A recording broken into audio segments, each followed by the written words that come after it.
সবাইকে স্বাগতম জানিয়ে শুরু করতে যাচ্ছি আমাদের আজকের এপিসোড। বিভিন্ন রকম গভর্নমেন্ট জব সার্কুলার নিয়ে আমরা এই চ্যানেলে আলোচনা করে থাকি।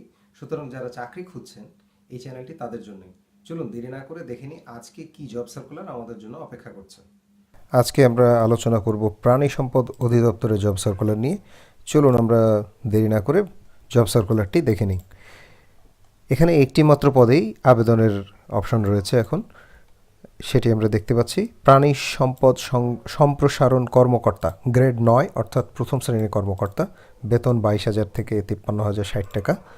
পদের সংখ্যা 25 অর্থাৎ অনেকগুলো পদই খালি আছে।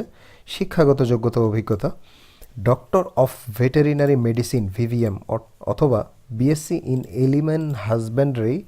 প্রাণী সম্পদ অধিদপ্তরে এই জাতীয় সমাপ্ত প্রকল্পে চাকরির বাস্তব অভিজ্ঞতা ও প্রয়োজনীয় শিক্ষাগত যোগ্যতা সম্পন্ন প্রার্থীদের অগ্রাধিকার দেওয়া হবে।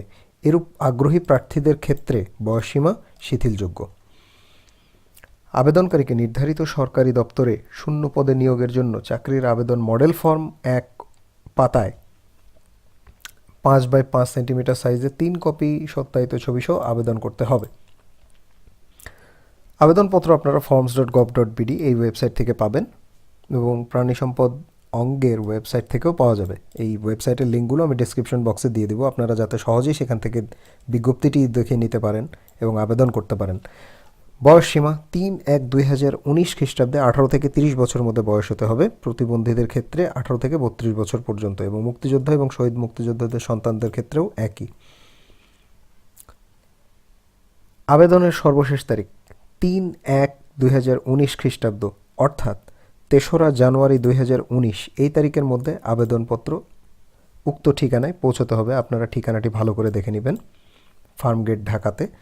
এই ঠিকানায় আপনাদের 3 তারিখের মধ্যে আবেদনপত্র পৌঁছাতে হবে। তো যারা এলিজিবল আছেন বা আবেদন করতে আগ্রহী তারা আবেদন করবেন। সবাই ভালো থাকবেন, সুস্থ থাকবেন সেই কামনায় বিদায় নিচ্ছি।